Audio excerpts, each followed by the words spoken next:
everyone. Welcome to the Adventist Healthcare and You podcast. I'm Shanna, joined with Nimit again. Hello, everyone. Good morning, Nimit. Thank you for coming. Absolutely. And we're also today joined with Dr. Tuesday Cook, who is a bariatric surgeon at Fort Washington Medical Center, Adventist Healthcare Fort Washington Medical Center. And she has been practicing for over 10 years now. So welcome, Dr. Cook. Thank you for coming. Good morning. Thank you for having me. You're welcome. We have an interesting topic today. It's all about bariatric surgery, weight loss surgery, and we're just going to talk through what it is, talk about maybe some myths and why it is such an important option for people. So Dr. Cook, we've all heard about the obesity epidemic and the rising rates of obesity in the U.S. Talk a little bit about why that seems to be rising and what it is. You know, there's some misconceptions about, am I overweight? Am I obese? Talk just a little bit about really what obesity is. So it sounds like your question is multifactorial. So I'll start off with what obesity is. Obesity is the increased amount of adipose tissue, or adipocytes, or fat cells that a person will have in their body. And because adipocytes are an endocrinologic cell, it causes them to have endocrine issues. And so when you have increased weight or increased adiposity, you see it in a person's cheeks or their arms or their legs or their hips. But not only is it in the periphery, it also is in other locations. It can get stored in the liver. It can get stored in the abdomen. And when these cells are at higher levels, they can cause patients to then have medical problems associated with high amounts of these adipose cells. Okay. Things like type 2 diabetes, obstructive sleep apnea, high blood pressure, cardiovascular disease, leg edema, osteoarthritis or joint pains, high cholesterol, so many things that are associated with these inflammatory cells because they actually are cells that can cause inflammation. And because of that and their endocrine function, that's how it wreaks havoc on the body, causing these, we call them comorbidities or illnesses that are associated with obesity. Okay. Obesity actually, we describe a person as having obesity as opposed to being obese. And that's in our way from our society and even our national guidelines to try to make sure people understand that obesity is a disease process. It was recognized by the American Medical Association as such years ago. And we want to make sure that people are very much aware of that. Just like a person has cancer or they have hypertension, they have obesity. It is usually described in 3 levels. Mm-hmm. Before we even get to class 1 obesity, if you are at a BMI between 18 and 24.9, you are considered to be of a usual weight, meaning a weight where it's less likely that you're going to develop medical problems. If you're at a BMI, and this is body mass index when I say BMI, so that everyone is clear, yes. Body mass index is a ratio of your weight to your height. Mm-hmm. If you're at a BMI of 25 to 29.9, then you're in an overweight status. So things like diet and exercise, maybe even if they wanted to try medications, could help with weight loss. If you're at a BMI of 30 to 35, you're in what we call class 1 obesity. So we see people with medical problems coming on with class 1 obesity, especially in patients of Eastern descent. So people from India, Pakistan, Bangladesh, people who are from China, Malaysia, other people from the East. If they start hitting BMIs of even 27 to 30, and 35, they start to develop medical problems. We call it metabolic syndrome. Okay. Those are medical problems that start to affect your heart, your kidneys, your liver. And so what was I at a BMI class 1? Mm-hmm. So class 1 was BMI of 30 to 35 or 34.9. Class 2 is a BMI of 35 to 39.9. And class 3 then is a BMI of 40 to about 45. After that, we start getting into what we classify as supermorbid obesity, meaning there are high amounts of adipose tissue. So you're more likely to have medical problems than not. And there are people who have these higher BMIs who don't have the presentation of medical problems as yet, but we know that they're coming. It also decreases their quality of life. It also decreases their life expectancy. And so this is why we want to treat obesity head on as early as possible to avoid the effects that it has on the body. Later. And mind. Yeah. So what is bariatric surgery? Explain, what all is entailed in weight loss surgery. So bariatric surgery, or metabolic surgery as we also call it, is surgery that rearranges the anatomy such that we cause a decrease in the amount of adipose cells. But not only that, we also alter the hormones that the body produces. We alter gut hormones, and there's a brain-gut relationship. So we alter hormones all throughout the body. Things like gastrointestinal peptide, peptide YY, glucagon-like peptide 1. So these are just some of the hormones that bariatric surgery helps to alter, which then affects the most effective weight loss, the most long-term weight loss, and improvement or resolution of medical problems or comorbidities, like the ones that I mentioned. The top three of the trifecta are things like hypertension, high cholesterol, type 2 diabetes. Okay, so it's more than just removing a piece of the stomach. It absolutely is. In some cases, we don't remove any of the stomach. Okay. Metabolic surgery has so many different options. And then there are some non-surgical options, which we include in it. But the metabolic operations are things like the vertical sleeve gastrectomy, the Roux-en-Y gastric bypass, the duodenal switch. Those are metabolic operations. There are also things like adjustable gastric band. And then we have other things newer in the armamentarium, SADIs and things of that nature. So there are a lot of options. There are some that are most commonly done in the United States and across the world. But there are many options for bariatric surgery. We really do tailor each option to each patient based on their medical problems, their BMI, their medications, all the things that have to do with that particular patient. So it really has changed and improved over the years. It absolutely has. My gosh, decades ago, we've been doing bariatric surgery since the 1950s. Even to think about it, when you look at the FDA website, having bariatric surgery is safer than remaining with your obesity. There's lots of data to support it. It decreases death by all causes. And, it's as safe as having gallbladder surgery or total knee replacement. And that data is described. You can look in the scientific literature and see it right there. Despite the risks that can be associated with bariatric surgery, there are risks associated with every operation. A C-section, a hip replacement, even if you just need some dental work, there are always risks associated. But it is safer to have bariatric surgery than it is to not. Right. I think it's so important for our listeners to know that, what you said about the risk of staying with obesity is for some cases is more than getting the surgery itself, because there's such a stigma towards getting the bariatric surgery. Yes, and I'm glad you talked about that stigma. I have many patients that come to my office or come talk to me and, they cry and they say, my family doesn't want me to have it. They say I'm taking the easy way out. And I want people to know it is not the easy way out. Right. If you had your car and it needed work, and you said, I think I'm just going to fix this on my own. Well, people will say, well, that doesn't make sense. You take it to a mechanic. So when people think that they can fix their medical problems on their own, if somebody said, yeah, I have high blood pressure, but I'm going to fix it on my own, you'd say, well, you're a crazy person. Right. You should go to a specialist that helps to treat high blood pressure, and that person will help you. Taking your medication is not a way out. It's not the easy way out, right? Same thing with treating obesity. What people don't understand is that obesity is a multifactorial disease process. Yeah. It has to do with a genetic component, an anatomical component, a hormonal component. It has to do with socioeconomic status, build environment where you live. There are so many factors to it that it just doesn't make sense to say, if I do the thing that is weight loss surgery, or if I just try to manage this on my own, that it will work. Bariatric surgery has been shown to be, and they can look at the Stampede trial by an author named Phil Schauer, but it is shown to be the most effective way to lose weight long term. Even if patients gain back a little bit, the usual is to lose at least 60% of your excess body weight. That is significant. You know, and by the time I see people who have come to me saying they've been told it's the easy way out, and we know it's not because it takes work. Yep. They've been trying diets their entire lives. Some people have been suffering from high weight since they were kids, and they have, family members that are, or some of them have no family members that have obesity except for them.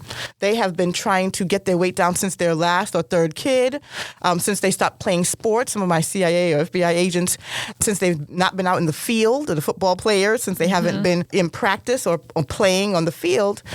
And they've been trying to get the weight down since then. They try so many different diets and so many different exercises and medications. And for for certain levels of obesity, that's just not enough. And so we know that bariatric surgery is what really leads to long-term weight loss. So what's the... Okay. What's That's it. Go ahead.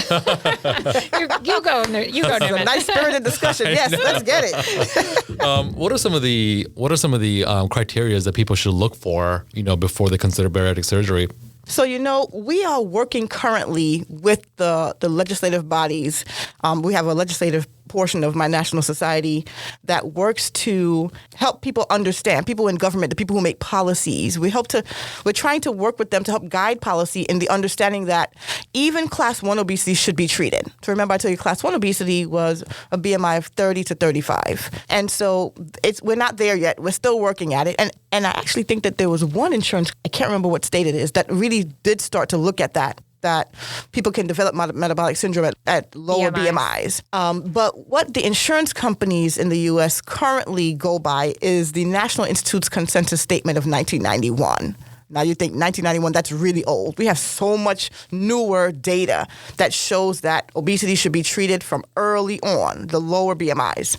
But the insurance companies are stuck on this. Right, that's over 30 years ago. Precisely. Yeah. And that's why we work towards changing these policies. But the insurance companies want patients to have a BMI of 35 or greater with 1 to 2 medical problems. If you remember the things I mentioned, hypertension, type 2 diabetes, high cholesterol, obstructive sleep apnea, osteoarthritis, urinary stress incontinence. When people cough or laugh, they urinate a little bit. And they'll tell you it only when you ask. Anyway, I digress. Joint pains, heartburn, non-alcoholic fatty liver disease, all these medical problems. So they want patients to have a BMI of 35 or greater with 1 to 2 medical problems, or BMI of 40 and they need not have any medical problems. And it makes you understand, at a BMI of 40, we understand that, again, life expectancy is lower. Quality of life is lower. Even with the patients who have class 1 and class 2 obesity, they'll tell you, I can't get down on the floor and play with my kids the same. I want to be alive for when, my grandkids come. I want to be able to travel and not ask for a seatbelt extender. I want to be able to go through a turnstile or fit in a movie theater seat or go on Broadway and, enjoy a show. Or hang out with my friends and not feel like I'm being judged when I'm having dinner with them. So the insurance companies want those criteria to be met. So we said BMI of 35 or greater with 1 to 2 comorbid illnesses, a BMI of 40, don't have to have any medical problems at all. They can't have any current substance abuse, ongoing alcoholism, ongoing illicit drug use, or any uncontrolled mental health problems. So things like severe depression that's not controlled, schizophrenia that's not controlled. And I say not controlled several times because I want to make it understood that people who have these problems, which are medical problems again, right? We know that substance abuse is a medical problem. We know that mental health disorders are things that we need to treat. But once these things are treated and they're stable, these patients also qualify to have weight loss surgery. It is not a barrier to having the operation that helps to improve their life, both from a medical standpoint and a mental health standpoint. Got it. What's the first step someone should take if they're interested? So, just to and this is one of the things too, to finish off what the insurance companies want and piggyback a segue right to that question, the insurance companies also want people to have tried diets in the past and failed. Now, there's no one that has come to me ever in almost 2 decades that says, I never tried anything. This is just my weight and this is what it is. Everyone has tried calorie counting. I could name some very specific diets that people try and get on and, they lose weight, they gain more. They lose weight, they gain back more. As they get older, it's harder to lose the weight and easier to gain the weight. And even when they start losing weight by doing the same diet and exercise they've been doing for a year, they start to plateau and they can't lose anymore. So, one of the things the insurance companies want is for people to have a history of dieting and exercise. Well, that history is always there. Yeah. And so I just usually ask patients to try to remember what they've done, and I document it as well. And I tell them to try to document it. What have you tried? And we use all those things to submit to the insurance company for approval. And so your question was, what's the first step? The first step is getting information. People look online and trust Dr. Google, and they go to Facebook and all these other sites and listen to the scary stories, of which you have to think about it. Squeaky wheel gets the oil, right? So people complain when they're having some troubles, and that's a small percentage of patients. But the people who are doing great are outliving their lives. And so I would say don't just try to skim online and believe the things that you see in these little groups, but get the information from a group. Get the information from a webinar or a seminar given by a surgeon or someone on a bariatric surgery team. We know the outcomes. We know the results. We know what it takes to get prepared for bariatric surgery. And so you'll get the most accurate information from someone on a bariatric surgery team. For me, I would say, please look at my webinar online. Come to one of our live seminars. They're always spirited. They always have a lot of information. The feedback we get is great. Find a bariatric surgery team that you feel comfortable with and that will give you the best information. After that, I would say make an appointment. Meet with someone from the team. It might be the nurse practitioner, it might be the surgeon, the dietitian, and they're going to give you the information about how you can start to get ready to consider this. They're going to go through in the visit the medical problems you have, what operations you've had, the medications you're on, what your lifestyle is like. I always ask patients to write me a letter to tell me, what do you want to do once you lose the weight? Because I love when a year after we've done the operation, we can pull that letter out and say, Mrs. Such and Such, you wanted to go horseback riding, but they wouldn't let you on the horse because you've exceeded their weight. Are you horseback riding? And I actually had a patient like this, and she was like, I actually am. I started in March. That's so great. Good for her. Yes, exactly. So, we tailor the operations, like I mentioned earlier, to the specific patient and what their problems are or what they've had in the past or what they do, what their medications are. And so it helps us to figure out as a team, the patient and the surgeon, what the best operation would be for that particular patient. And so I think that's the best way to prepare for the journey that is bariatric surgery. I was going to say, it really does sound like a journey and a process, but very much worth it in the end. How long does it typically take to get from that first visit to the surgery and beyond when you start to see the weight loss? So the journey can vary. Again, from patient to patient, it really depends on the contract that the patients have with their insurance companies. For patients who have some plans, they could go with no time limit at all. We just make sure that they're clinically stable, that they're on appropriate medications, that they're whatever medical problems are controlled, that they've been tested for sleep apnea if that's needed, if they needed a medical clearance, like a cardiac clearance or pulmonary clearance for heart or lung problems, that they're clinically ready, but their insurance company says, there's no time. Just, submit the information. And of course, they have to go through the program because we always want education for the patients because an educated patient has good outcomes. Right. And so they would go through the program of bariatric dietitian counseling in order to have dietary changes, behavioral modification, or an evaluation by the mental health team because all insurance companies require mental health clearance as well so that we can make sure patients can take care of themselves. And lastly, meetings with the exercise physiologists who show our patients the appropriate exercises to do for them. Some patients are wheelchair bound. Some people are doing high intensity, fitness. And so meeting with the exercise physiologist gives us a chance as well to evaluate where they are in terms of their exercise. And then they understand the importance of each of these three things as it leads to their great outcomes. Because surgery is just a tool.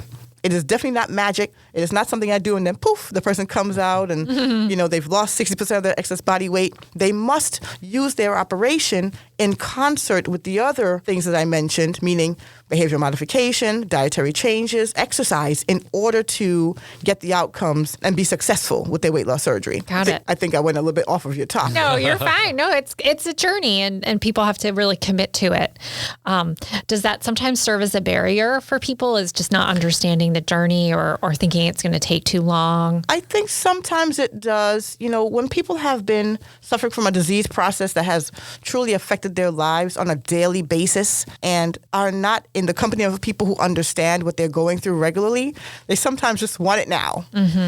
And with insurance companies, it can take anywhere from no timeline to 6 months, which is kind of average, to 12 months, which some of the more inane policies have. And so when they come and they find out, well, I got to see you for 6 months, meaning 7 visits, oh, that's so long. But what they don't realize is that time goes quickly. And during that time, they're getting education. They're getting used to what they have to do after they've had their weight loss surgery. Even before they had their weight loss surgery, they're getting an understanding of what it means to count calories. Look at how much protein, carbohydrates, fats they're supposed to get in daily.